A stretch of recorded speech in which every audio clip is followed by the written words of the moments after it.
I'll call this meeting. I'll call this meeting to order. Is that more volume? Okay. Okay. Thank you, committee, for being here on committee day.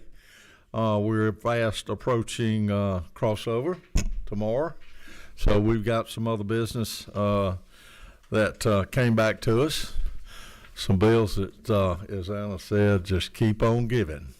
So, but I'll ask Vice Chair Joe Campbell to open us up with a prayer. Y'all bow your heads, please. Father, we just thank you for this day. We thank you for this opportunity to represent you with the state and with the people. We pray your blessing on that. Pray your blessing on this meeting today.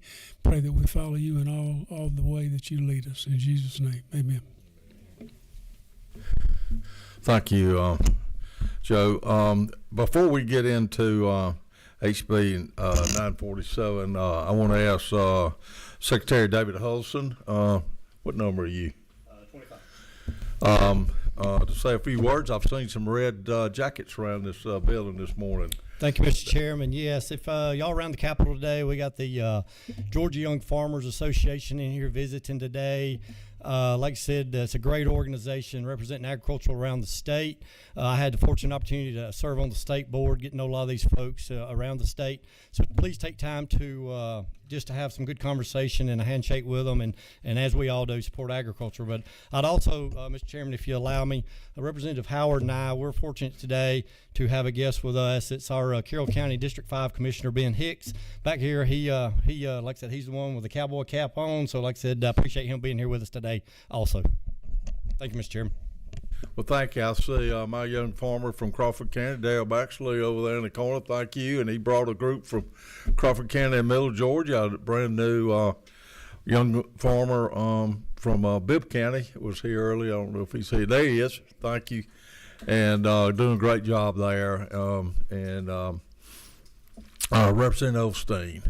Thank you so much, Mr. Chair. I just want to recognize my young farmer here. It's Spencer Highsmith, and he brought a student. Got JT back here. Glad to have him here from Coffee County. Okay, great program. Appreciate my fellow colleagues supporting that program through the years. So we'll get right to, we got two bills this morning that were sent back to us from rules for some a little adjustment, and I will call on Chairman Monahan to present HB 947.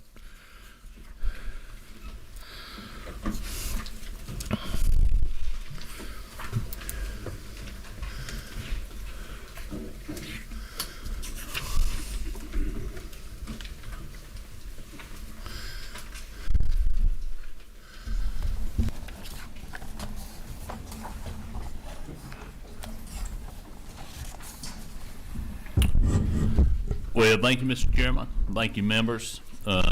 Y'all have been very generous with your time on this bill. I know that this bill's come up quite a few times. I learned something, though, about a certain type of produce, and that's an asparagus, and I didn't know this. But when you plant it in the ground, it takes a while to start your yield, to get anything out of it.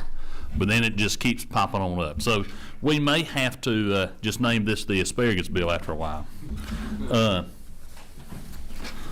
So let's make sure what LC number we're working on that's in everyone's. Yes, sir. That's LC 461494S. Okay.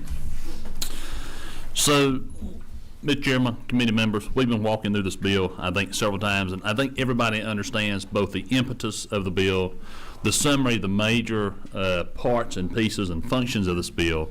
But what I want to address is a few key features that we've changed that I think are important to Georgians. So it's important that we get this policy right for the Georgians that need this help the most, and make sure we mitigate as many of the unintended consequences as are possible.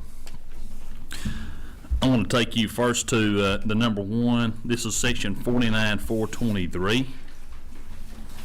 The bill includes now an exemption for households composed entirely of elderly or disabled individuals from the shortened certification periods applied to certain high-risk cases. So y'all remember we had the groups with net zero income. So under the bill, households with unstable circumstances, such as those with zero income or able-bodied adults without dependents, may be subject to shorter certification periods so eligibility can be reviewed more frequently.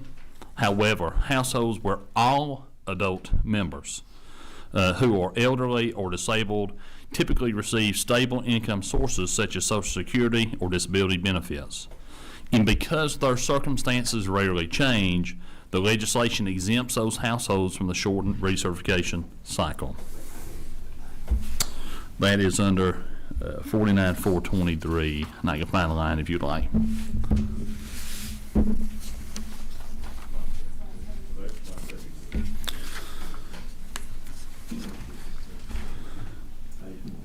That's correct, page 4, line 72. Okay. Number 2, under section 49.423 F3. So this bill also strengthens the notice requirements that must be provided to households when verification documents are missing. Under this provision, if eligibility documentation has not been submitted, the department must provide clear written notice identifying exactly what documents or information are required to complete the verification process. This notice has to be sent at least 15 days before the end of the verification period, ensuring that households have a good opportunity to respond and submit the necessary documentation. This change will strengthen the procedural fairness while also protecting the state during federal SNAP quality control reviews where vague or incomplete notices can actually cause eligibility errors to be attributed to the state, rather than the applicant. And so let's kind of talk about that. If the state does not send a specific notice to a recipient before the recertification or verification, then that becomes a state error. And so that's something we wanted to make sure that if we are sending notices to people about their recertification and their eligibility, that we are sending very specific notices to make sure that the state does not adopt that error on its own accord. Again, remember that the impetus of this is to reduce the error rate. Number 3, a pre-authorization accuracy checklist. Another administrative safeguard added to the bill is the creation of a pre-authorization accuracy checklist for SNAP eligibility determinations. Before benefits are finalized, the department must verify key eligibility components through either second-party review or automated validation. These checks include gross earned and unearned income, household composition, shelter, and utility deductions. So the purpose of that is to identify and correct eligibility errors before benefits are issued, which helps prevent improper payments that would otherwise count against Georgia's federal SNAP error rate. Very important. The legislation is now also ensuring that these additional verification procedures do not delay federally required expedited service timelines like DSNAP. Okay. Number 4, under section 49.424, the bill also improves the way the department uses certain government records to identify eligibility changes. Specifically, the department is authorized to treat death records from the Department of Public Health and incarceration records from the Department of Corrections as verified upon receipt. Because these records reliably indicate when an individual is no longer eligible for SNAP benefits, this provision allows the department to act quickly to suspend or terminate benefits when it's appropriate. At the same time, the bill maintains federal compliance by clarifying that wage and employment data cannot be used as an automatic verification without providing the household notice and an opportunity to respond as required by federal SNAP regulations. These administrative improvements ensure that the bill both protects taxpayers and operates within the federal program rules while improving the accuracy of eligibility determinations. Well, that committee, Mr. Chairman, that is the changes to House Bill 947. Okay, got a question, Chairman, for Representative Taylor. Okay. Thank you, Mr. Chairman, and good morning. Hey, good morning. So the amendments are that's not what's underlined. Am I understanding that correctly? That's correct, right? So as we work through this bill, everything that's underlined is new. So there are different sections as outlined by the section rather than the line number. We can go back if you wish. We'd have to do a little searching, but I did it by the section number. Right. Well, I mean, you kind of, there's no way you covered all of the changes that I'm looking at, but specifically on line 92, where you're saying that the verification requirements not completed during, can you define expedited? What would be an expedited case that would impact that second month's of benefits? Yeah, we can have DHS if we could too. I want to make sure I'm right on this, but I understand if somebody's sick or loses a job and they need immediate assistance for food, they could file for an expedited SNAP benefit. Okay, so and moving on to that, if I may, Mr. Chairman, let's just say they don't provide all the documentation, and there's a written notice that giving them 15 days of notice to the end of the. Can you describe how you get 15 days to the 30-day when you're already in a month, when you're already receiving benefits in that month? I guess what I'm concerned about is if they're getting benefits the first month. Take them 15 days to let them know that they have not provided all the proper documentation, and then they're just eliminated. They may be cut off before they even receive the notification that they're about to be cut off. Yeah. So under the expedited, they're under the understanding that they have to turn in those documents, right? So the 15 days is a reminder. It's hey, we're going to give you this expedited. You have told us that you meet the qualifications. We're now giving you SNAP benefits, right? That's the point at which it starts the shot clock. It ain't the 15 days. The 15 days is a reminder, really, right? Is a, hey, you need to get these documents to us. And now in this bill, and I think the change that we've incorporated is that it has to be very specific language. So, for example, I could not tell you, I see that you've got expedited benefits, but you don't qualify. And what are you going to do? You're going to say, well, what do I need to do? There's all these rules and there's all these types of documents that I need to provide. Which documents? And to whom do I need to provide them? And to whom do I need to get them from? And so I think what the legislation is saying is we have to, and the onus is on the state in this matter, and that is that we must provide specific language, and that's federal law, to the recipient so that it does not become a state error in that case. If we don't give specific guidance, that actually becomes a state error. When they go back and review the case during that audit, it's going to say, well, you didn't give them specific guidance, so now this is a state error, and we want to avoid that. I get that. I understand what the goal is. I'm just concerned about the loopholes in the communication between the recipient and the department issuing those benefits, because it seems like it's a little.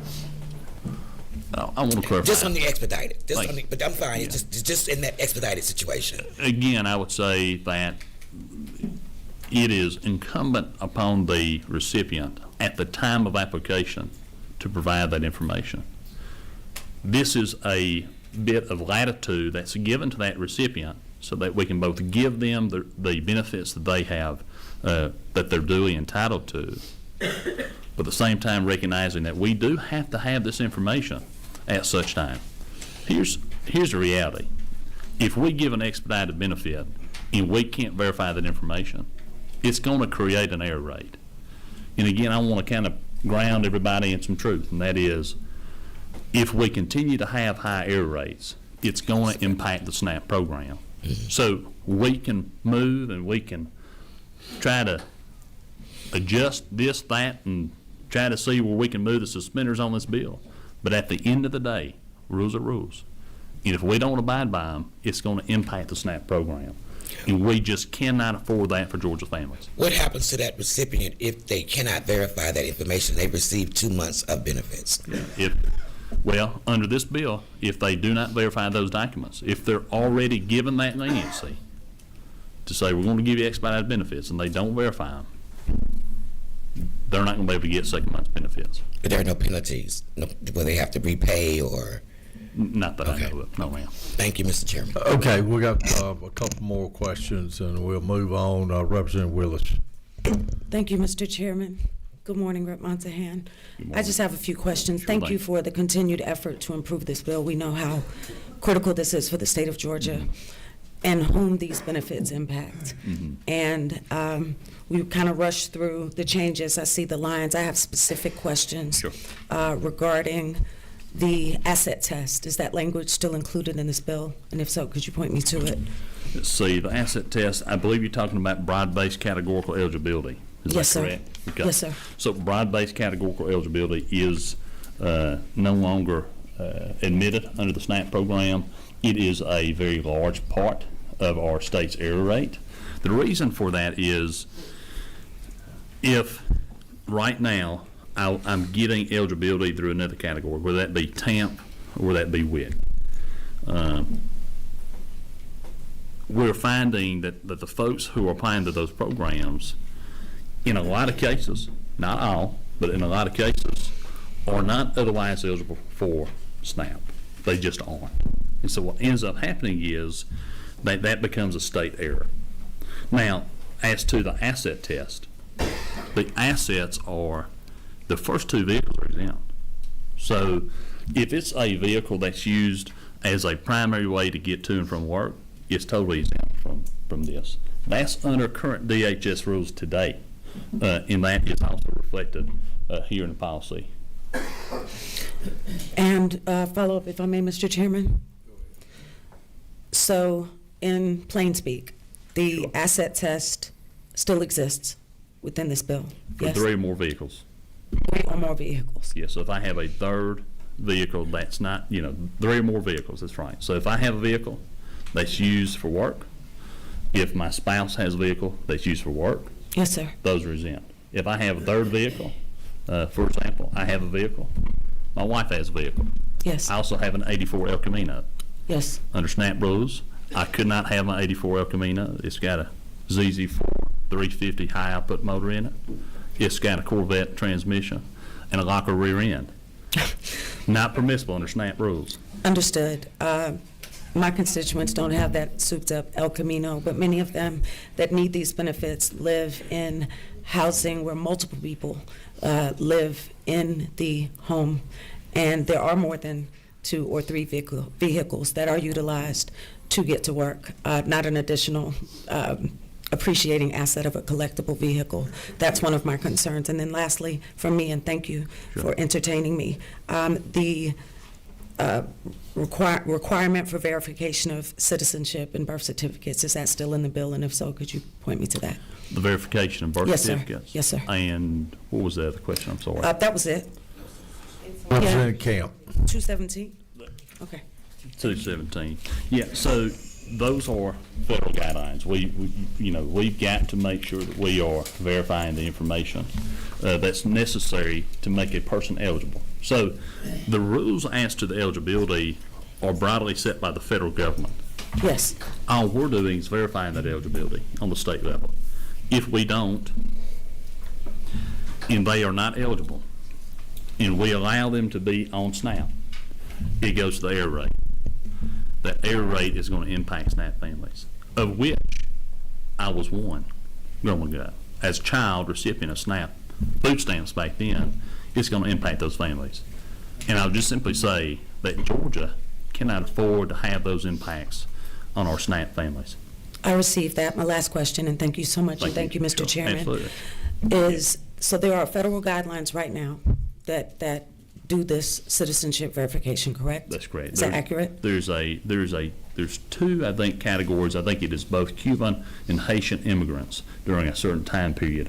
Those are the 2 only non-citizens that may be, and I think they are technically citizens or some sort of. Yes, sir. So if I'm a citizen of Georgia and I'm currently receiving SNAP benefits, I have federally been verified, correct? So- Already? If I'm receiving the benefits, just based upon what you just said, just for edification, if I'm in Georgia and I'm receiving SNAP benefits, I have already gone through the federal certification of my eligibility, correct? So Georgia runs the eligibility, right? Okay. We don't set the guidelines on to who is eligible per se, right? Those are set by the federal government. All Yes, we sir. say is, do they fit within those guidelines? Okay. Yes or no? And if they don't, if they are not duly entitled to these benefits, and we make them our own heir a recipient, it's going to cause a calamity in the state budget. Let me explain that to you. Up to 6%, we don't have to pay any callbacks to the federal government under the One Big Beautiful Bill. Between 6 and 10%, we have to pay 10%, okay, of our SNAP benefits that we received the federal farm bill. It's about $3.4 billion. We'd have to pay 10%. Anything over 10% has a 15% callback provision of $3.4 billion. Estimated error rate today is 15.5%. Total impact to the state's budget is $500 million. Now, I don't know if anybody's ever watched any of these doomsday movies where they see the meteor about to strike.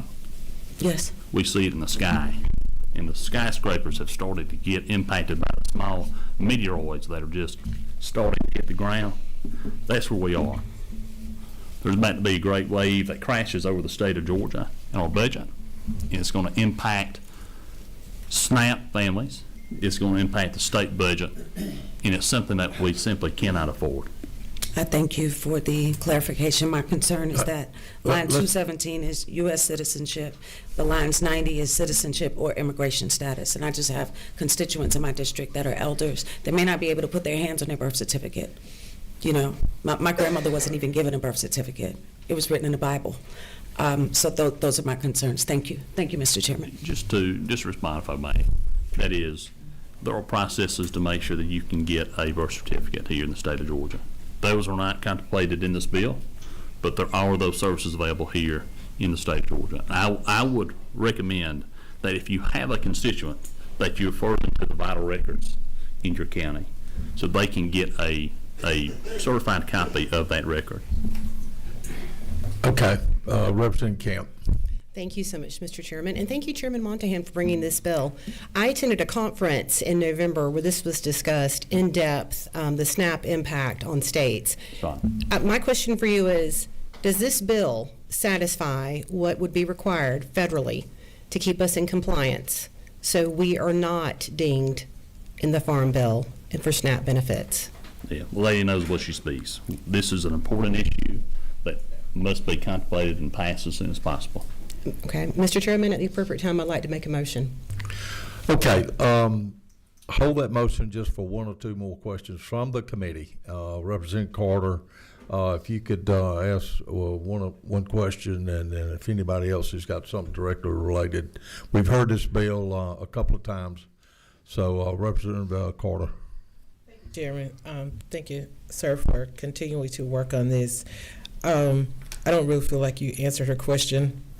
I'm a yes or no kind of girl, but my question is about, I want to make sure that lines 236 down to 246, because I'm reading it and I'm contemplating in my head what that really looks like. Now, I don't usually do sodas and stuff, but like I know people go into QT and they may get a soda or a slush and they may mix different things. That's customizing. So can you give me an example of what would work, what wouldn't work, so as we're communicating to our constituents, because we've heard different things that we understand that. Because first it started out with Starbucks and Kroger's, and now it's different things. But I just want to make sure that I'm clear, because this right here opens the door for a lot of different options for specializing sodas. Yeah, thank you, Representative. I think you're talking about line 239, where it says SNAP benefits shall not be used to purchase food or beverages in a food service establishment or beverages customized on site for immediate individual consumption at the time of purchase, including those that are hot beverages which are prepared, mixed, or blended in a food sales establishment, or cold beverages which are prepared, mixed, or blended in a food sales establishment. Is that correct? Yeah. Those are already banned by the federal government. I just wanted an example so that, because again, I heard something about Starbucks inside of Kroger, and that Yes, didn't make right. sense to me. Yeah, so let me kind of give you the idea, I think, maybe to color that for you, and that is, if I go into a Ingles supermarket, okay, or a supermarket, I shouldn't say any names, a supermarket of sorts, and inside that supermarket, there lies a beverage counter, which I think we put here, beverages customized on site. And that is a cold beverage that's made with ice, okay? Okay. And it is made for immediate consumption at such beverage counter. That is not federally SNAP eligible. I think what we were seeing, though, was that if those beverage counters were not using their own point-of-sale system, but they were using the point-of-sale system of the store in and of itself, they were able to ring up items that were not otherwise SNAP eligible. Now, why does that matter? Because if it's not a SNAP eligible food, it could have impacts on the state, because I think the federal government is looking down and saying, hey guys, we're offering you food. If I may, I think edification, Mr. Chairman. Go ahead quickly. This program was made to deliver nutritious foods to families in need, okay? And that was that, at that point in time, that power for the homes who would be recipients for these was likely subsidized or reduced. Housing was likely subsidized or reduced. And so they were delivering food at a subsidized or reduced rate with one real mandate, and that was that the person who was the recipient of this was putting the labor in to prepare such food. And so I think having to go to a beverage counter to get a premium drink goes against the grain of what the contract was when SNAP was created in this country. So I think, okay, I understand that, but what I Okay. didn't understand was is it the technology that's allowing people to be able to do that? That's what I was trying to understand and kind of get cleared up. I think we make it very clear that they cannot buy those kinds here in this. We're doubling down on that federal language that says you cannot provide those kinds of premium beverages to folks with SNAP benefits. Of course, they're Okay, so happy. it's the technology. Sure it is. Thank you. Thank you. Okay, we're halfway through this meeting, and I think it's time. We've heard this several times. Thank you, Chairman, and thank you for your work to make sure Georgia improves its error rate. It's critical. Change is hard sometimes, and I know this bill has some details that might be new and different. But thank you for your work. Thank you for engaging with all the stakeholders and many others on trying to perfect this bill, and these changes are in this sub. And so at the time, I think Chairman Camp, would you like to make a motion? Yes, sir. Thank you very much. I'd like to make a motion to pass. We have a do pass here, second.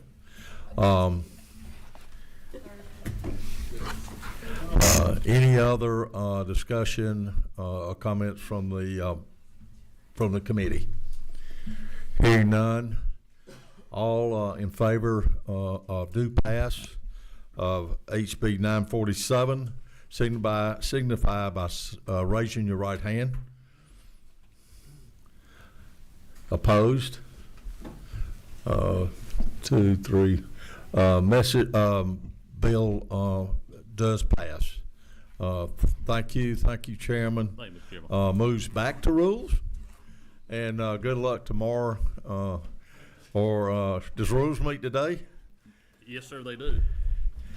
I don't have a copy on me. So anyway. Meeting at 11, I believe, Mr. Chairman. And tomorrow. So thank you, committee.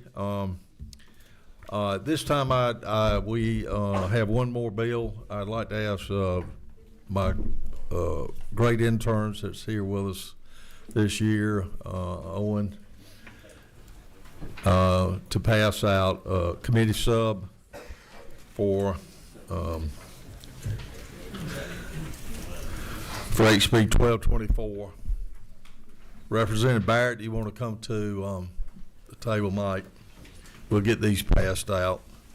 Committee, you've also seen this bill multiple times. Representative Barrett, if you could refresh the committee very quickly. I don't think you have a copy of this committee sub. They'll give you one as well. But this committee sub only has one small change. Thank you.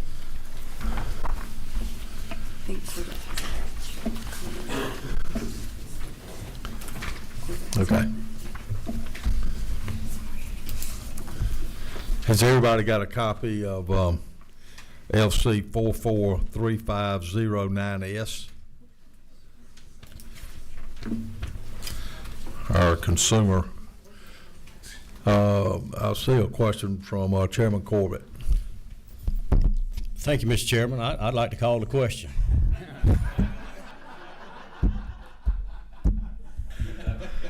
At the proper time, Chairman. I'm sure Representative Barrett would like to go ahead, but I think we need to hear. And we have some friends in the audience that agreed to come and share a little bit about this bill. So, Representative Barrett. Well, thank you, Mr. Chairman. And since I couldn't find my cloak of invisibility today, here I am. Ladies and gentlemen, thank y'all for hearing this issue yet again. As you may recall, this deals with automatic renewals of contracts and subscriptions. It's an issue I've been sort of keen on for about 5 years, long before I ever got elected to this body. Over time, I've tried to come up with some fundamental ideas, some very basic ideas that would bring some incremental relief to consumers. This is an issue that affects virtually every family in the state, frankly, the whole country, especially profound impact on our seniors.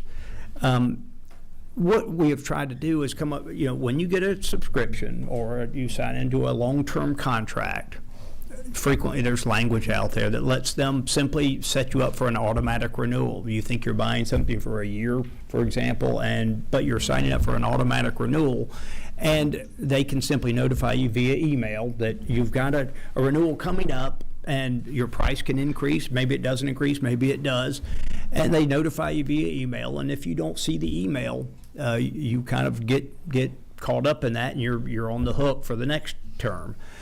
So I've introduced many different options to sort of bring some basic incremental relief to consumers. At first I said, well, you can offer me the automatic renewal. I'd just like to have the option to go ahead and terminate on the front end so I don't have to put it on my calendar. I don't have to remember it. And there's a window of opportunity to come in and notify you that I don't want to renew. So that was an option. Just let me tell you on the front end. I want it to end at the end. I came up with a second option that says if you automatically renew me, this is only for long-term contracts, a year or more. And if you increase my price, you ought to have to get my consent. So that's option 2. I had another option. I said, with a long-term renewal, a year or more, and a price increase, originally I said 50%, you ought to give me a grace period, say 45 days, for me to come in and see my bank statement, see my credit card statement, and say, oh, egads, I don't want that. I liked it at $100. I don't like it at $450. So I'd like to get a pro rata refund for the month that I was there, but I'd like to get my money back. Some companies they absolutely allow that. They say, okay, we'll give you a refund. And, oh, by the way, here's another offer you might like.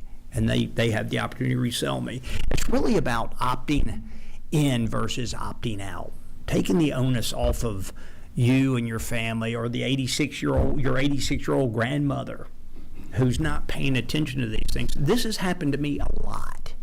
I mean, I've missed these things often. We have a good friend in senior leadership in the legislature. Got a $250 renewal for Evite recently that they said, oh, I didn't know I was going to get that. And that $250 renewal on that annual contract, that would not even be affected by this legislation because there wasn't a price increase. Representative Barrett, Yes, sir. I appreciate this, and this is, we've heard this before. Yes, sir. Let's speak to the bill. Yes, Can you sir. go, and let's, This I will bill- be very transparent with the committee. They've seen it before. Yes, sir. Let's talk about what's in this bill, and what it doesn't have. Yes, sir. What's in here, and then we got some friends in the audience that want to speak to their concerns, so. Yes, sir, Mr. Chairman. This is a very simple bill. The actual law that exists today is right there in front of you. The underlined sections on page 2, lines 32 to 39. Simply, you'll notice that those lines look an awful lot like lines from 21 to 31. Currently, the law says if it's a long-term contract over 2 years, they have to get your consent. They have to notify you, but they also have to get your consent to renew you because it's a long-term contract. The problem is most business-to-consumer contracts are not over 2 years. They're usually month-to-month or annual contracts. All this does is says for those contracts of a year or more, where you raise my price up, then you've got to get my consent, just like you have to with contracts over 2 years. That's it. Okay, that's what I wanted to hear. And I know this bill is a compromise.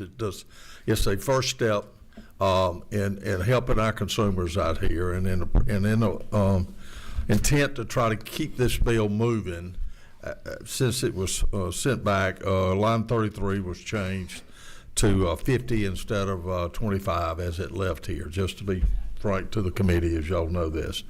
So thank you. I won't hold any questions here a minute. I've got some folks in the audience that would like to give. I realized over the course of the last couple of days that this committee had not heard from some interested business partners in our state about some unintended consequences maybe that this bill might pose. So I asked them to come this morning to say a quick few words, if they could, about this. And I'd like to ask Mason Rainey from the Technology Association of Georgia to come to the podium, Mike. Well, thank you, Mr. Chairman and members of the committee. I'm Mason Rainey with the Technology Association of Georgia, or TAG. TAG is a membership trade association representing a little over 1,200 technology and tech-enabled companies throughout the state. On behalf of our members, we just want to thank the sponsor for engaging with all the stakeholders throughout this process, as well as Chairman Dickey's leadership. And we are here to express our member support for this substitute, raising it from 25% up to 50%. And I believe I'm joined here by my colleagues from the Georgia Chamber as well. Thank you, Mr. Chairman and members of the committee. I'm Kevin Petroccioni. I represent the Georgia Chamber. In addition to the members we share with TAG, we also represent many other industries that may be affected, and many of our members had concerns with previous versions, but we are neutral on this committee substitute, and we want to thank Representative Carter for his willingness to work with industry and Chairman Dickey for his leadership on this issue. Thank you. Thank you, and Misty Holcomb from Entertainment Software Association. Thank you for being here. Hi, good morning. Thank you, Mr. Chairman and members of the committee. My name is Misty Holcomb, and I represent the Entertainment Software Association. I would like to thank Representative Barrett for working with us and talking. We echo the sentiments of the Georgia Chamber and TAG on regarding the 50%. And thank you, Mr. Chairman, for your leadership on this. We have one more. John Watson, would you like to say a few words? Yes, sir. Good morning, Mr. Chairman, Committee. John Watson, representing Amazon this morning and our almost 31,000 Georgia employees here. Thank you for everything you do, first of all. Big picture, Amazon, I stand on behalf of Amazon because what my understanding and the many of the conversations that Representative Barrett and I have had have been around bad actors. As you made reference, sir, just a moment ago, $100 to a $400 increase. And I think all of us are consumers. All of us have parents. All of us have those that we're dealing with that for anyone, that's a big jump. From my perspective and from my client's perspective, that's not Amazon. And in many instances, a committee like this and all of the General Assembly, very frankly, are confronted with situations whereby you are trying to cut out and hurt bad actors. But that process also requires a balance whereby the broad brushstroke of an initiative or a statute does not bring in good actors. And my pitch to you this morning on behalf of Amazon would be that a 50% threshold from our instance and our perspective is a balance between those of us that try to operate efficiently and effectively and provide good customer service while, again, weeding out those that have a different business strategy. So, Mr. Chairman, thank you for the opportunity to speak. Thank you for that input. I appreciate it. It is a process up here, and thank you, Representative Barrett, for working with this group and me and others through this process, and the Rules Committee. Representative Mathis. At the proper time, I'd like to make the motion, please. That is the proper time. I make a motion to do pass. I hear a motion. Do I hear a second? Have a second. Any other questions or comments from the committee? Excuse me? Okay. Representative Donahue, number 26. Thank you, Chairman. And Kevin, John, thank you. Thank you for coming on record. I would like to ask, though, and my wife, it seems like Amazon is every day at our house, sometimes 4 and 5 times. With that, how come 25 doesn't work in the business world over 50? I just want to hear that answer from you guys, because I have a lot of constituents that I've dealt with this, and I just want to go on record of knowing this. You? Not a technologist, Representative. No, sir, I understand. But I will answer this. The 25, for instance, a Amazon Prime account is approximately $19 a month. Yes. A 25% increase is, round figures, $4 a month. That's right. And so a change at the scale that Amazon operates is real systemic engineering, computer change to adapt to any statute that is created. Very frankly, this entire dilemma should be solved by our federal government. I think we all know that, so that there's not a patchwork of initiatives. But from 25 to 50%, to try to answer your question, provides just some degree of variability that we know that we can have a more predictable outcome, because we know our increases don't go, frankly, to 25, but certainly not to 50%. But it does enable, like for instance with Amazon Prime, we have stacking services whereby someone can go to Amazon Prime, and in that account they then can go perhaps buy HBO or other subscription services. It's a fabric of subscriptions, and in this manner 50% just protects us more greatly in terms of not having to have systemic operational computer changes. And thank you very much. And Kevin, do you want to answer that too? Thank you very much. Yeah, I will just say thank you for the question. On behalf of our members, this affects such a wide range of industries, from trash to pest control to newspapers to subscription contracts, that we just felt 50% is kind of a good threshold that covers everybody. To John's point, a lot of folks stack subscriptions on top of each other as well. So. And thank you. And the trash is one of the reasons when I first got into this. I had a restaurant that had signed a contract. Contract was $63 a pickup twice a month. With that, after 3 months, it went to $137. Then after 3 more, it went to $166. Then I got involved, and we got it back to a 5-year $63. I don't get paid to do all this, but I did it because it was the right thing to do. I've done this over about 100 times, and I respect y'all, and I understand $4 isn't a lot. I understand we're Prime, and all the things Amazon does. I love it, and the chamber, I appreciate where y'all stand. But I just want to go on record. I mean, I've dealt with this over and over, and everybody doesn't have me or somebody in this committee to go fight for them every day, and that's what we do on this committee. So with that, I've won a lot more than I've lost, but it sure takes me a lot of hours for zero money. But thank you very much. Thank you, Mr. Chairman. Representative Hagan, Chairman. Thank you, Mr. Chairman. While I am going to vote in favor of due pass on this Bill, I just wanted to go on record also to say that I haven't heard a really compelling explanation from anybody why 25% is not good enough, but 50% is good enough, because I certainly want to support our businesses, and I definitely have supported our businesses, but I'm also here to represent consumers and the people who $4 a month may be a very big deal, and I continue to not understand why it's a problem to notify them before their prices are increased. But I will be voting yes on the bill. Representative Osteen. Thank you, Mr. Chairman. Representative Barrett, we are exhausted with this bill, and I yet have heard a sufficient reason to do this either, because we're here to represent consumers and their best interests. Consumers are constituents and our friends.